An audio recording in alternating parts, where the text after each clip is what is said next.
शहादत की रात DGISI जनरल नदीम ताज बेनज़ीर भुट्टो को किस बात पर आमादा करने की कोशिश कर रहे थे? शहादत से पहले बेनज़ीर भुट्टो के chief security officer Rahman Malik को पुलिस ने ऐसा क्या बताया कि उन्हें बेनज़ीर भुट्टो को छोड़कर इस्लामाबाद भागना पड़ा?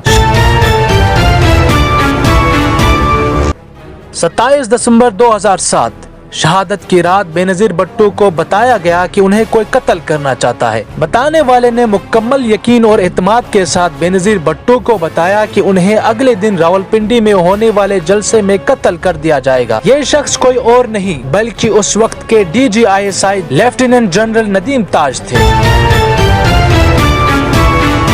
DGISI ने बेनज़ीर भुट्टो को इस बात पर जोर दिया कि वो अगले दिन रावलपिंडी में होने वाले जलसे को मंसूख कर दें, नहीं तो कुछ खुदकुश हमलावर उनको कत्ल कर देंगे। बेनज़ीर भुट्टो ने DGISI की बातों को सीरियस ना लेते हुए सवाल किया, अगर आपको खुदकुश हमलावरों के बारे में इल्म है तो उन्हें गिरफ्तार क्यों नहीं करते?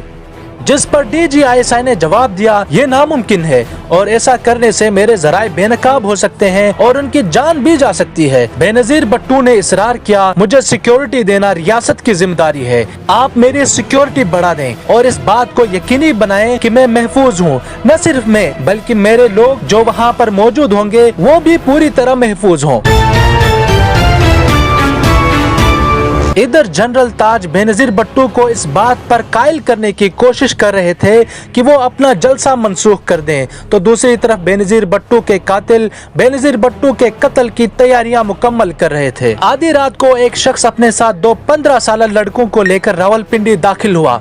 ये शख्स दरअसल तालिबान हैंडलर था। इस शख्स का नाम नसरुल्लाह था, जबकि इसके साथ मौजूद लड़कों में से एक का नाम बिलाल, दूसरे का नाम इकरामुल्लाह था। नसरुल्लाह दोनों कमसिन लड़कों को लेकर एक और तालिबान हैंडलर हसनैन गुल के घर पहुंचा, जिसके बाद हसनैन गुल अपने एक और साथी रफाकत हुसैन के साथ लियाकत बाग चला गया, जहां अगली सुबह बेनज़ीर भुट्टो का जलसा होना था। हसनैन गुल और उसके साथी ने लियाकत बाग का मुआयना किया और सब कुछ अपने प्लान के मुताबिक देखकर मुतमईन हुए। वो दोनों घर वापस चले गए। घर पहुंचकर हैंडलर्स ने बिलाल नामी लड़के को एक पिस्तौल, कुछ गोलियां और एक खुदकुश बम थमा दिया, जबकि इकरामुल्लाह को एक दस्ती बम दिया गया। इकरामुल्लाह ने अपनी शाल उतारी और खुदकुश जैकेट पहन लिया। इकरामुल्लाह और बिलाल ने चंद नवाफिल अदा की, जिसके बाद इकरामुल्लाह और बिलाल को लियाकत बाग की तरफ ले जाया गया। लियाकत बाग पहुंचकर बिलाल को उस गेट के सामने छोड़ा गया जिससे बेनज़ीर भुट्टो ने अंदर दाखिल होना था, जबकि इकरामुल्लाह को एहतियातन दूसरे गेट में छोड़ा गया ताकि बेनज़ीर भुट्टो किसी सूरत बच न सके। अब तक सुबह हो चुकी थी। बेनज़ीर भुट्टो ने जागने के फौरन बाद अपने बेटे बिलावल और शोहर आसिफ अली जरदारी से फोन पे आखिरी बात की, जिसके बाद वो अफगान सदर हामिद करजई से मिलने इस्लामाबाद होटल चली गई। मुलाकात के बाद बेनज़ीर भुट्टो रावलपिंडी लियाकत बाग पहुंची। बेनज़ीर स्टेज पर चढ़ी। उनके सामने 10,000 के करीब लोग थे। उसने तकरीबन आधा घंटा तकरीर की और अपने वालिद भुट्टो की फौजी आमिरों के खिलाफ की गई जिद्दोजहद पर रोशनी डाली। उन्होंने अपने वालिद की एटमी ताकत के लिए की गई जिद्दोजहद पर भी खूब बात की और तकरीर इख्तिताम को पहुंची।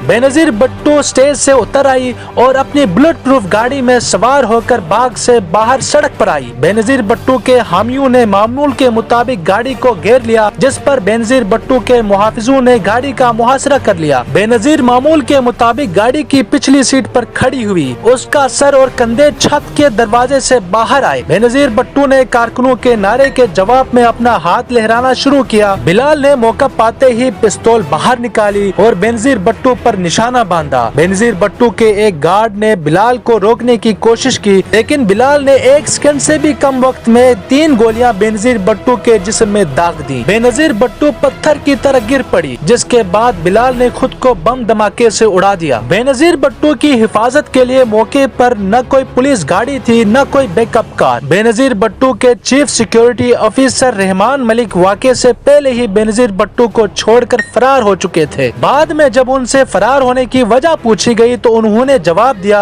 दरअसल पुलिस ने ही उन्हें भागने की हिदायत दी थी, जिससे ये बात वाज़ह होती है कि पुलिस को भी बेनज़ीर भुट्टो के कत्ल का इल्म था। फिर भी बेनज़ीर भुट्टो को बचाने के लिए कोई खास इक़दामात नहीं। बेनज़ीर भुट्टो की शहादत का असल जिम्मेदार कौन है? कमेंट करके जरूर बताएं।